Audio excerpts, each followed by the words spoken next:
غنا عربی میں کہتے ہیں غنا، گانے میں جس جگہ پر جس گھر میں گانے بجانے ہوتے ہیں وہاں پر رحمت کے فرشتے نہیں آتے، یعنی وہاں پہ رحمتوں کا نزول نہیں ہوتا، وہاں پہ برکتیں نہیں آتی، اس گھر میں برکتیں نہیں آتی جس گھر میں گانے بجانے ہوتے ہیں۔ جس جگہ پہ گانے بجانے ہوتے ہیں اس جگہ پہ دعا قبول نہیں ہوتی، کیسی بھی دعا آپ کیجئے، جس جگہ پہ گانے بجانے ہوتے ہیں اس جگہ پہ دعا بارگاہ الہی میں قبول ہی نہیں ہوتی۔ اب بات ہے شراب کی، کئی بار عرض کیا ہوں اور بار بار عرض کرنے کی چیز بھی ہے کہ بار بار ان چیزوں کو پیش کیا جائے، کیونکہ اب پہلے کیا تھا کہ جو دوسری قوم کے لوگ ہیں، دوسرے مذاہب کے لوگ ہیں، وہ شراب پیتے تھے، اب تو جو ہے اپنے بھائیوں میں بھی یہ چیزیں پائی جا رہی ہیں، کہ اس لیے اس چیز کو بار بار بیان کرنے کی ضرورت ہے۔ شراب حرام، شراب پینا حرام، شراب کو اگر آپ نے چھو لیا تو نجس، سوچ لیجیے اس قدر نجس کہ اگر چھو لیا تو نجس۔ شراب کے متعلق قرآن میں آئے تھے انما الخمر والمیسر، انما الخمر والمیسر والانصاب والازلام رجس من عمل الشیطان، رجس من عمل الشیطان، انما الخمر والمیسر والانصاب والازلام رجس من عمل الشیطان۔ شراب، جوا، انصاب، ازلام یہ کیا ہے؟ رجس ہے۔ رجس کسے کہتے ہیں؟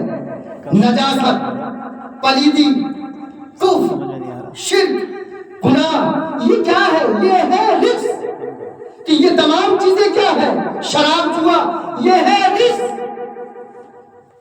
یہ کیا ہے؟ یہ عمل شیطان ہے، رجس من عمل الشیطان۔ یہ شراب جوا کیا ہے؟ عمل شیطان ہے، شیطان کا عمل ہے شراب پینا۔ اگر کوئی ایک بار شراب پی لیتا ہے، جیسے کہ روایتوں میں آیا ہے کہ شرابی کی 40 دن تک نماز قبول نہیں ہوتی، جو شراب پیتا ہے اس کی 40 دن تک نماز قبول نہیں ہوتی۔ مطلب کیا؟ راز کیا ہے؟ فلسفہ کیا ہے؟ اگر کوئی ایک بار شراب پیتا ہے، صرف ایک بار، تو اس کے اثرات اس کی باڈی کے اندر 40 دن تک رہتے ہیں۔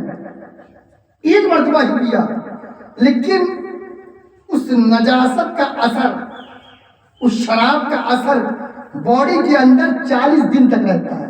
اس لیے روایتوں میں آیا ہے کہ شرابی کی 40 دن تک نماز قبول نہیں ہوتی، اسی بنا پہ کہا گیا۔ جوا حرام ہے۔ کیوں حرام قرار دیا گیا؟ آپ نے مشاہدہ بھی کیا ہوگا، دیکھا ہوگا کہ جہاں پہ جوئے کے اڈے ہیں وہاں پہ بڑے لڑائی جھگڑے ہوتے ہیں۔ جو جوئے کے اڈے ہیں وہاں پہ لڑائی جھگڑے بہت زیادہ ہوتے ہیں۔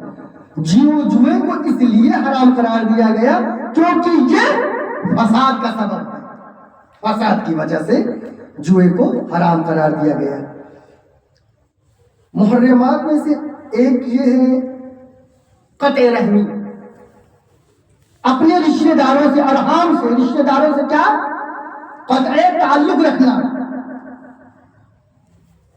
اپنے رشتہ داروں سے قطع رحمی، قطع تعلق رکھنا، یہ کیا ہے؟ گناہ کبیرہ ہے۔ گناہ کبیرہ اس گناہ کو کہتے ہیں جس کے لیے اللہ نے جہنم کی وعید کی ہے، جہنم کا وعدہ کیا ہے۔ تھوڑی سی بات ہوئی، آنا جانا بند، بول چال بند، کھانا پینا بند۔ تھوڑی سی بات، آنا جانا بند، بول چال بند، کھانا پینا بند۔ قطع تعلق رکھ لیا. رشتے دار ہیں, آپ سے قطع تعلق رکھیں گے, لیکن آپ ان سے قطع تعلق نہ رکھیں. حدیث میں آیا ہے, روایتوں میں ہے, آپ ان سے قطع تعلق نہ رکھیں. سید الانبیاء کیا فرماتے ہیں کہ آپ ان کے ساتھ حسن سلوک کریں, آپ تعلق جوڑنے کی کوشش کریں. وہ تعلق جو ہے توڑنے کی کوشش کریں, آپ تعلق جوڑنے کی کوشش کریں. وہ قطع تعلق کی کوشش کر رہے ہیں, آپ تعلق جوڑنے کی کوشش کیجیے. مسلسل آپ حسن سلوک, صلہ رحمی کا اظہار کرتے رہیے, صلہ رحمی کا اظہار کرتے رہیے, صلہ رحمی کا اظہار کرتے رہیے. سید الانبیاء فرماتے ہیں کہ ایک نہ ایک دن اس صلہ رحمی کا اثر ان پر ضرور پڑے گا. بھائی بار بار آپ تعلق جوڑنا چاہ رہے ہیں, وہ قطع تعلق رکھنا چاہ رہا ہے, تو وہ بھی سوچے گا بڑا اچھا انسان ہے, ہم اس سے قطع تعلق رکھنا چاہ رہے ہیں اور یہ ہمارے ساتھ حسن سلوک کر رہا ہے, یہ ہمارے ساتھ صلہ رحمی کا اظہار کر رہا ہے, تعلق جوڑنے کی کوشش کر رہا ہے. تو ایک نہ ایک دن اس کے دل میں رحم آپ کے لیے ضرور پیدا ہوگا. سید الانبیاء اسی لیے فرماتے ہیں بار بار آپ اس رشتے دار کے ساتھ جو قطع تعلق کرنا چاہ رہا ہے, تعلق نہیں رکھنا چاہ رہا ہے, حسن سلوک کرتے رہیے, صلہ رحمی کا اظہار کرتے رہیے, صلہ رحمی کا اظہار کرتے رہیے. ایک نہ ایک دن اس صلہ رحمی کا اثر اس پر ضرور پڑے گا. اچھا, اس کا سائیڈ ایفیکٹ بتا دوں کہ تھوڑی سی بات ہوئی, رشتے داروں کے درمیان آنا جانا بند, بول چال بند, کھانا پینا بند. سائیڈ ایفیکٹ کیا؟ جو قطع رحمی کرتا ہے, قطع تعلق رکھتا ہے اپنے رشتے داروں سے, تھوڑی تھوڑی بات پر خدا بند عالم, پہلا سائیڈ ایفیکٹ, خدا بند عالم اس کی عمر کو قلیل کر دیتا ہے, عمر کو کم کر دیتا ہے. اگر 70 سال عمر ہوگی تو 40 سال عمر ہو جائے گی. 30 سال مائنس کیوں ہوا؟ 30 سال مائنس قطع تعلق رکھنے کی بنا پر, رشتے داروں سے قطع تعلق رکھنے کی بنا پر جو ہے 30 سال کو مائنس کیا. یہ ہے اس کا سائیڈ ایفیکٹ. دوسرا سائیڈ ایفیکٹ کیا ہے؟ خدا بند عالم اس کے رزق سے برکت کو چھین لے گا, برکت کو سلب کر لے گا. تو آپ لوگوں سے گزارش یہ ہے کہ رشتے داروں کے درمیان صلہ رحمی کا اظہار کیجیے. وہ تعلق توڑنے کی کوشش کر رہا ہے, آپ تعلق جوڑنے کی کوشش کیجیے, کیونکہ ہم اہل بیت کے چاہنے والے ہیں, ہم محب اہل بیت ہیں. ہمیں اپنے رشتے داروں کے درمیان صلہ رحمی کا اظہار کرنا ہے. اگر وہ قطع تعلق کر رہا ہے اور آپ بھی قطع تعلق رکھیں گے تو آپ میں ان میں کیا فرق رہ جائے گا؟ بھائی وہ بھی گناہ کبیرہ کو انجام دے رہا ہے, قطع رحمی کرنا جو ہے گناہ کبیرہ, اور آپ بھی گناہ کبیرہ, تو انہوں فرق کیا رہے گا؟